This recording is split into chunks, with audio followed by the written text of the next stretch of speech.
یوں بیچ جرگے سے اٹھ کر آ گئے۔ تم جانتے ہو یہ کتنی غلط بات ہے۔ بابا آپ نے دیکھا نہیں کہ وہاں کتنا غلط فیصلہ ہو رہا تھا؟ وہ بچی 8 سال کی ہے اور میں 22 سال کا ہوں۔ ایسے کیسے ہو سکتا ہے؟ میں اتنی چھوٹی بچی سے بھلا کیسے نکاح کر سکتا ہوں؟ بیٹا یہ کوئی نارمل نکاح نہیں ہے، وہ لڑکی ونی کی صورت میں تمہاری بیوی بنے گی۔ تم جب چاہو جس سے چاہو اس سے شادی کر سکتے ہو۔ بابا جو بھی ہو وہ بچی بہت چھوٹی ہے، یہ اس کے ساتھ غلط ہے، اور حذیفہ کا قاتل، حذیفہ کا گنہگار تو مبشر علی ہے نا، تو پھر اس کی بیٹی کیوں اس کے گناہ کی سزا لینے ہم تک آئے گی؟ میرے بچے یہ رسم ہے، ہر جرگے میں یہی فیصلہ کیا جاتا ہے، یا تو ونی یا پھر خون۔ اس نے ونی دی ہے، اب ہم کچھ نہیں کر سکتے۔ پھر بھی بابا میں اس سے شادی نہیں کر سکتا، آپ جا کر کہہ دیں کہ میں اس سے شادی نہیں کروں گا۔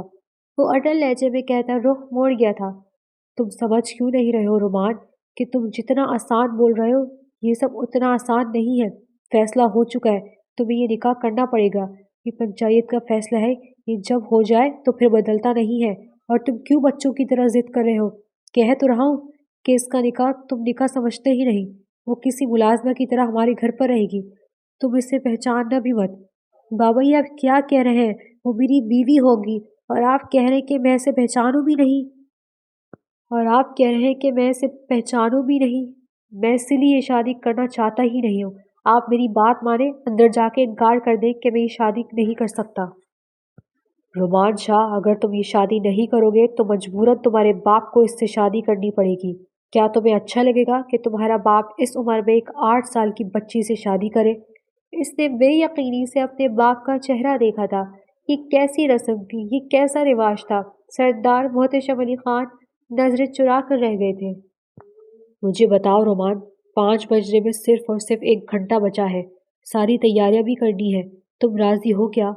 رومان شاہ کے کندھے جھک گئے تھے، وہ اپنے باپ کی آنکھوں میں آنکھیں ڈالتا سر ہلا کیا تھا۔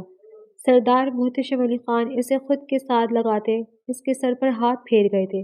دوسرے ہی لمحے وہ تیز قدموں سے دوبارہ جرگے کے اندر جا رہے تھے۔ رومان شاہ نے اپنی آنکھیں بند کی تھی، یہ سب وہ نہیں چاہتا تھا جو ہو رہا تھا۔ مبشر علی بھاری ٹانگ دروازے پر مارتے گھر کے اندر داخل ہوا تھا۔ گھر کے در و دیوار کو دیکھتے اس کے لبوں سے قہقہا پھوٹا تھا۔ اب وہ پیٹ پر ہاتھ رکھے بری طرح ہنس رہا تھا۔ اس کی جان بچ گئی تھی، اب اس کی بلا سے اس کی جگہ جس کو بھی سزا لینی پڑے۔ اس کے باپ کا کیا جاتا تھا، بھلے پھر وہ اس کی بیوی بیٹی کیوں نہ ہو۔ امینہ بیگم درشوار کی ماں اور مبشر علی کی بیوی نے سہم کر درشوار کو اپنے سینے سے لگا لیا تھا۔ نہ جانے کیوں ان کا دل گھبرا سا گیا تھا۔ انہوں نے اتنی دعائیں کی تھی کہ مبشر علی کو سزا میں قتل کی سزا سنا دی جائے، مگر انہیں ایسا لگ رہا تھا کہ ان کی دعائیں ہمیشہ کی طرح ٹھکرا دی گئی تھیں۔ وہ زہر خزہ نگاہوں سے اپنے شوہر مبشر علی کو دیکھ رہی تھی۔ مبشر علی اسے اور درشوار کو دیکھتا مسلسل مسکرائے جا رہا تھا۔ چلو امینا، درشوار کو تیار کر دے۔ کیوں تیار کر دوں؟ امینہ بیگم نے درشوار کو اور کس کر سینے سے لگایا تھا۔ درشوار بیچاری ان کے حصار سے نکلنے کے لیے بے طرح کوشش کر چکی تھی، مگر اس کی ماں تھی کہ حصار مضبوط پہ مضبوط کرتی جا رہی تھی۔ امینہ بیگم کا دل انجانے خوف سے کانپنے لگا۔ بحث کیوں کرتی ہے تو امینہ؟ اٹھ اور تیار کر اس کو۔ تم ابھی جرگے میں گئے تھے نا، کیا فیصلہ ہوا وہاں پر؟ انہوں نے دل پر ہاتھ رکھتے ہوئے خوف سے مبشر علی سے پوچھا تھا۔ وہ جرگے کا سنتے ہی پھر سے ہنسنے لگا تھا۔ انہیں یوں ہنستے دیکھ کر امینہ بیگم کو رونے کا دل کیا۔ ان کی آنکھوں سے آنسو بہنے لگے۔ وہ اپنی چادر سے اپنے آنسوؤں کو صاف کرنے لگی۔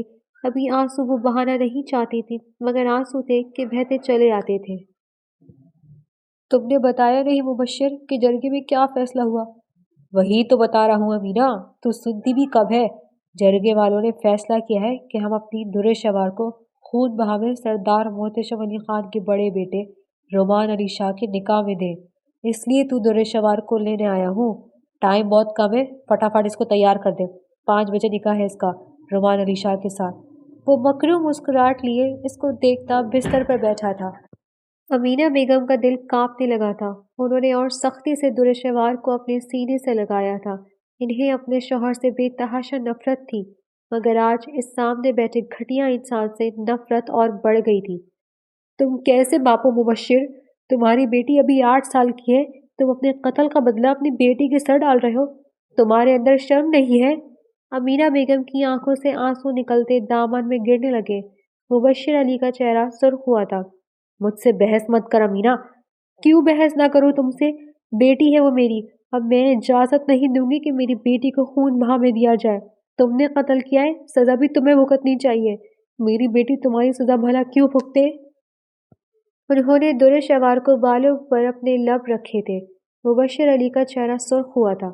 تو جانتی ہے امینہ، جرگے میں جو فیصلہ ہوتا ہے وہ بدلتا نہیں ہے، اور جرگے میں یہ فیصلہ ہو چکا ہے کہ در شوار رومان علی شاہ کے نکاح میں خون بہا کی صورت میں جائے گی۔ اب فضول کی بحث نہ کر، جا کر اسے تیار کر، ورنہ تیرے لیے اچھا نہ ہوگا۔ تم اور کیا اچھا کرو گے میرے ساتھ؟ تم جیسا گھٹیا انسان جب سے میری زندگی میں آیا ہے، میرے ساتھ بھلا اچھا ہوتا ہے کچھ؟ جس دن تم میرے نصیب میں لکھے گئے، اس دن میرے نصیب پر سیاہی پھیر دی گئی تھی۔ جب تک تم جیسا نالی کا گندا کیڑا میرے نصیب میں رہے گا، تب تک میرے ساتھ کچھ بھی اچھا نہیں ہو سکتا۔ جس دن تم نے میری جان چھوڑ دی، اس دن میرے ساتھ اچھا ہونے لگے گا۔ اتنی دعائیں کی تھی کہ تم جیسے گھٹیا انسان کو جرگے میں موت کی سزا مل جائے، مگر نہیں، تم تو الٹا میری بیٹی لینے آ گئے۔ در شوار کو خون بہا والی بات نے ان کا دماغ اتنا خراب کر دیا تھا کہ وہ بنا سوچے بول رہی تھی۔ امینہ بیگم کی بات سن کر مبشر علی کا چہرہ سرخ ہوا تھا۔ انہوں نے وہیں سے اپنا جوتا اٹھا کر امینہ بیگم کو کھینچ کر مارا۔ وہ جوتا امینہ بیگم کے چہرے پر لگتا نیچے گیا تھا۔ جاہل عورت، اپنے شوہر کے لیے بددعائیں کر رہی ہے۔ ڈوب کے مر جا بدذات۔ بدذات میں نہیں، بدذات تم ہو۔ جس دن سے مجھے اپنی بیوی بنا کے اس گھر میں لائے ہو، میری شخصیت تم نے خراب کر دی۔ دن رات تم مجھے جانوروں کی طرح پیٹتے ہو۔ آئے دن تم کسی نہ کسی کا قتل کر کر گھر پر آ جاتے ہو، پھر اس کے بعد گھر پر آ کر میرے ساتھ تشدد کرتے ہو۔ تمہیں میں بدذات لگتی ہوں؟ تم بدذات ہو، گندی نالی کے کیڑے۔ میرے ماں باپ کو پتہ نہیں تم میں ایسا کیا دکھا تھا کہ مجھے اٹھا کر تمہارے پلے باندھ دیا۔ ارے مجھے پتا ہوتا کہ تم ایسے ہو تو ساری عمر کنواری بیٹھتی، مگر تم سے شادی نہ کرتی۔ امینہ بیگم کی آنکھوں سے آنسو ویسے دامن میں گر رہے تھے۔ وہ کسی حال میں بھی در شوار کو خون بہا میں جانے نہیں دے سکتی تھی۔ ایک ہی تو بیٹی تھی، در شواری تو تھی، جو اس گھر میں ان کی قریب تھی۔ مبشر علی سے پٹنے کے بعد وہ در شوار کے پاس ہی تو جاتی تھی۔ در شوار کے جانے کے بعد ان کا اپنا کوئی نہیں بچنے والا تھا۔ نیچ عورت، میری بیوی ہو کر میرے سے بدتمیزی کر رہی ہے، میری بلی مجھ کو میاؤں۔ وہ امینہ بیگم کے پاس جاتے در شوار کو بالوں سے پکڑ کر الگ کر گئے تھے۔ اب وہ کسی جانور کی مانند امینہ بیگم کو پیٹ رہے تھے۔ امینہ بیگم کی زبان بھی ساتھ ساتھ چل رہی تھی۔ گھٹیا انسان، مجھ پر ہاتھ اٹھاؤ گے تم؟ انہوں نے چولہے سے گرم چمچ اٹھاتے مبشر علی کے پاؤں پہ رکھ دیا تھا۔ مبشر علی بلبلا کر دور ہوا تھا۔ گھٹیا عورت! اس سے پہلے کہ وہ دوبارہ سے آ کر امینہ بیگم پر ہاتھ اٹھاتا، امینہ بیگم چمچ کو دوبارہ سے چولہے کے اوپر رکھ کر گرم گردی سے مبشر علی کے چہرے پر لگا چکی تھی۔ مبشر علی کی لبوں سے کڑاہ نکلی تھی۔ گھٹیا آدمی، اپنی بیٹی کا سودا کر گئے۔ تم ہوتے کون ہو یہ سب کرنے والے؟ میری بچی ہے وہ، تم جیسا گھٹیا باپ خدا کسی کو نہ دے۔ وہ کہتے سائڈ پر تھوک گئی تھی۔ مبشر علی کا چہرہ سرخ ہوا تھا۔ دیکھ امینہ، جیسا بھی ہوں میں تیرا شوہر ہوں، تیرا سر کا سائبان ہوں، اور یہ تو لڑکی ہے نا، اس سے بڑا کرنے میں ہمارا کتنا پیسہ ضائع ہوگا، پھر اس کی شادی کرنی پڑے گی، ساتھ میں اس کو اتنا سارا جہیز بھی دینا پڑے گا، اس سے جان چھوٹ رہی ہے، چھڑوا لے۔ وہ در شوار کا چہرہ دیکھتے ہوئے نفرت سے بولے تھے۔ انہیں اپنی بیٹی سے کوئی لگاؤ نہ تھا، وہ بیٹا چاہتا تھا لیکن بیٹی ہوئی تھی۔ جب سے لے کر اب تک اس نے در شوار کو محبت سے دیکھا تک نہیں تھا۔ امینہ بیگم روتے ہوئے اس کا چہرہ دیکھ رہی تھی۔ تم جیسا باپ اللہ کسی کو نہ دے۔ وہ زمین پر بیٹھتے پھوٹ پھوٹ کر رونے لگی۔ چل در شوار، جا کر چپل پہن۔ اور انہوں نے در شوار کو اشارہ کیا تھا۔ در شوار ڈر کے مارے بھاگتے ہوئے اپنی چپل پہننے لگی۔ نہیں میرا بچہ، کہیں نہ جانا۔